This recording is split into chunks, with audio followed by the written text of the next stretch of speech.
नमस्कार।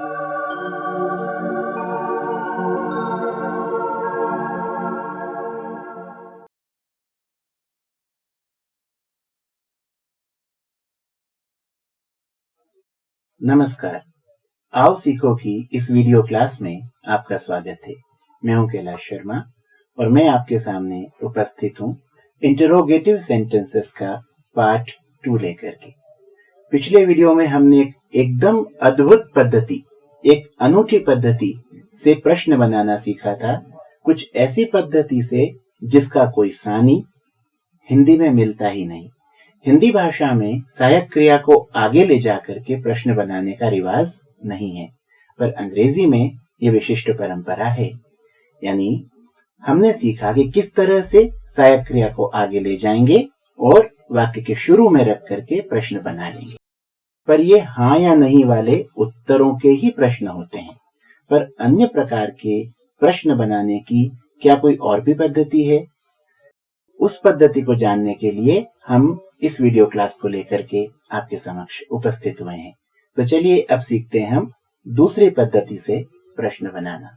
जो दूसरा तरीका है प्रश्न बनाने का वो है क्वेश्चन वर्ड्स की मदद से क्वेश्चन बनाना। क्वेश्चन वर्ड्स क्या होते हैं? 9 शब्द कुल जमा 5 4 9, 9 वर्ड्स ऐसे हैं जिनको देख करके ही लगता है कि ये प्रश्न पूछने के लिए बने हैं। और सबसे कॉमन है व्हाट, दूसरा है व्हाई, तीसरा है हाउ, चौथा है व्हेन, पांचवा है वेयर, अगला है विच, अगला है हु, उसका अगला है हुज और आखिरी है whom। ये 9 वर्ड्स ऐसे हैं जो प्रश्न पूछने का ही काम करते हैं। व्हाट, अगर हमने अंग्रेजी में व्हाट बोला तो इसका हिंदी अनुवाद होगा क्या। क्या पूछने पर या तो आपको नाम बताना होगा या चीज बतानी होगी। क्या का उत्तर हमेशा इस तरह से दिया जाता है। वाई, जिसका हिंदी होता है क्यों, इसका उत्तर कारण बताकर दिया जाता है। किसी ने पूछा वाई तो हमें उसका कारण बताना पड़ेगा। तीसरी चीज है हाउ, तो हाउ का मतलब होता है कैसे, तो उसका उत्तर आपको विधि बता करके, मेथड बता करके देना पड़ेगा। चौथा प्रश्नवाचक शब्द था व्हेन, जिसका हिंदी अर्थ होता है कब। यहां पर आपको समय बताना पड़ेगा। ऐसे ही एक शब्द है वेयर, इसका हिंदी होता है कहां, तो यहां आपको स्थान बताना पड़ेगा। विच, हिंदी तर्जुमा है कौन सा, यहां आपको बताना पड़ेगा कौन सी वस्तु, कौन सा व्यक्ति, कौन सी जगह। यानी कई सारे ऑप्शन से उन ऑप्शंस में से कौन सा, तो उसका उत्तर आपको देना पड़ेगा। यानी कि चॉइस क्लियर करनी पड़ेगी। फिर है हु का मतलब होता है कौन, तो आपको बताना पड़ेगा कौन व्यक्ति। ये इंसानों के लिए ही इस्तेमाल होता है। उसके बाद में हुज का मतलब होता है किसका, और इसका उत्तर देना पड़ेगा कि किसका है, यानी कोई चीज किसकी है। हुज शर्ट इज इट, ये किसका शर्ट है, आपको बताना पड़ेगा ये फला फला व्यक्ति का शर्ट है। हुज कार इज दैट, वो किसकी कार है, आपको बताना पड़ेगा कि वो किसकी कार है। इसी तरह से हुम यानी किसे। मैंने पूछा हुम डू यू लव, आप किसे प्यार करते हैं, आपको बताना पड़ेगा आई लव मदर इंडिया, मैं माँ भारती को प्यार करता हूँ। I love my country, I love my nation, मुझे अपने देश से बहुत प्यार है। इस तरह से आपको आंसर में बताना पड़ेगा किससे या किसे। ये 9 क्वेश्चन वर्ड्स बहुत ही काम के हैं और इनसे भी ढेरों प्रश्न बनते हैं। और आपको मैंने अच्छे उदाहरण देकर के समझा दिया है कि वो प्रश्न कैसे बनते हैं। जैसे कुछ और उदाहरण ले लेते हैं। Why do you eat all the time? किसी ने पूछा Why do you eat all the time? आप सारा समय खाते क्यों रहते हैं? और आपको उत्तर देना है कारण बता करके। I eat all the time because, ऐसा कहकर आपको उस कारण को वहां भरना पड़ेगा। इसी तरह से उसने पूछा कि how do you make tea, आप चाय कैसे बनाते हैं, तो यहाँ आपको मेथड बतानी पड़ेगी when do you make tea, आप चाय कब बनाते हैं, तो आपको समय बताना पड़ेगा। Where do you make tea, आप चाय बनाते कहाँ हैं, तो आपको बताना पड़ेगा कि आप चाय किचन में बनाते हैं या आप पेंट्री में बनाते हैं या कहाँ बनाते हैं। इसी तरह से कई प्रश्न पूछे जा सकते हैं जिनके उत्तर आपको प्रॉपर तरीके से देने पड़ेंगे, जो इन 9 W's, इन 9 क्वेश्चन वर्ड्स से प्रारंभ होते हैं। अभी मैं एक शब्द बोल गया था 9 W's। जी हाँ, एक और भी पॉपुलर सा एक फ्रेज है 9 W's, यानी कि ये 9 शब्द ऐसे हैं जो W वाले हैं। इनमें से 8 क्वेश्चन वर्ड्स की शुरुआत W से, केवल हाउ है जिसके अंत में W आता है। तो आप 9 W's को ध्यान से देख लीजिए। इन शब्दों में आपको 8 में तो W से शुरुआत दिख रही है और हाउ में W आखिरी में आ रहा है।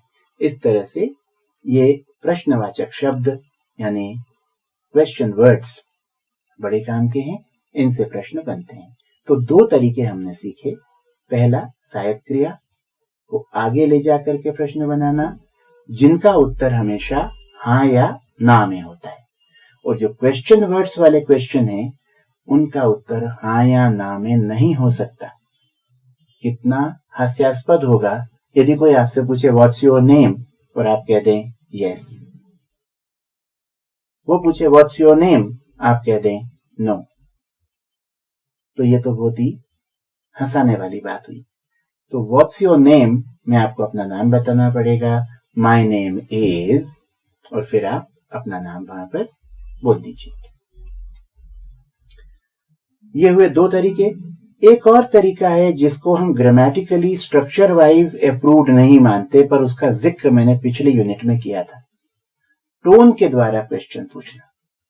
केवल टोन का हल्का सा वेरिएशन, क्वेश्चन बनाने के लिए सेंटेंस जहां पर समाप्त हो रहा है वहां थोड़ा सा राइजिंग टोन यानी उठता हुआ स्वर हो, और प्रैक्टिस करें तो आप एक अफर्मेटिव सेंटेंस को, एक नेगेटिव सेंटेंस को भी प्रश्न की तरह पूछ सकते हैं और एक शब्द से भी प्रश्न बना सकते हैं। जैसे किसी ने कहा यू वेंट देयर, तुम गए थे वहां पर, और आपको ये बात ठीक नहीं लग रही क्योंकि आप गए ही नहीं थे, झूठा आरोप आप पर लगाए, तो आपने कहा मी। अब ये मी बोल करके जो क्वेश्चन आपने लगाया यानी क्वेश्चन टोन आपने बनाया मी, जिसका अभिप्राय है are you talking to me, क्या तुम मुझे बोल रहे हो, यू आर टेलिंग मी, तो मुझे कह रहे हो ये बात, क्या मुझे पता नहीं है या क्या मैं था जो गया था। इस तरह से आप अपना प्रश्न बना सकते हैं।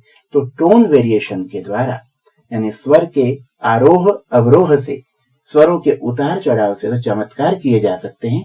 स्पोकन इंग्लिश हम इसीलिए तो सीखेंगे कि एक शब्द में जो जादू होता है वो कैसे लाया जाता है, किस तरह से अपनी बात प्रभावशाली तरीके से कही जाती है।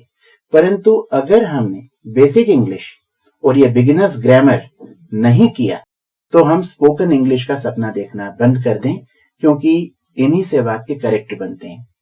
कुछ लोग ये दलील देते हैं जो बहुत ही मूर्खतापूर्ण दलील है कि भाई जो अंग्रेजी बोलते हैं वो लोग कौन सी ग्रामर सीखते हैं, पर वो लोग 24 घंटे अंग्रेजी के माहौल में रहते हैं।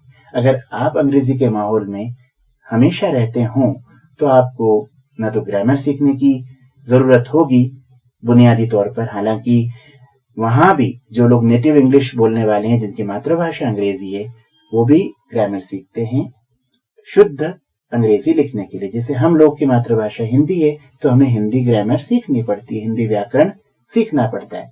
पर हाँ, सामान्य बोलचाल बगैर ग्रामर के भी आप कर सकते हैं अगर आप अंग्रेजी के माहौल में हमेशा रहते हैं। पर चूंकि वैसा नहीं है इसलिए हमें व्यवस्थित तरीके से प्रॉपर वे में एक एक चीज टर्न बाय टर्न सीखनी है, एक एक चीज क्रम से सीखनी है। तो हमने पहले बेसिक में हमने शब्द बनाना सीखा लेटर्स की मदद से, अब हम शब्दों को जोड़ करके वाक्य बनाने की पद्धति सीख रहे हैं और इसके बाद हम स्पोकन इंग्लिश की तरफ जाएंगे। तो मैं आपको अच्छी तरह सीखने की शुभकामना देता हूं। आओ सीखो हमेशा आपके साथ है। नमस्कार, जय हिंद। अगर आपको हमारे वीडियोस पसंद आए हों तो आप इन्हें लाइक करें, शेयर करें और YouTube पर आओ सीखो को सब्सक्राइब करें। आपके मन में अगर कोई भी सवाल है तो या तो YouTube पर या हमारी वेबसाइट aosiko.com पर जाकर कमेंट्स में पूछें।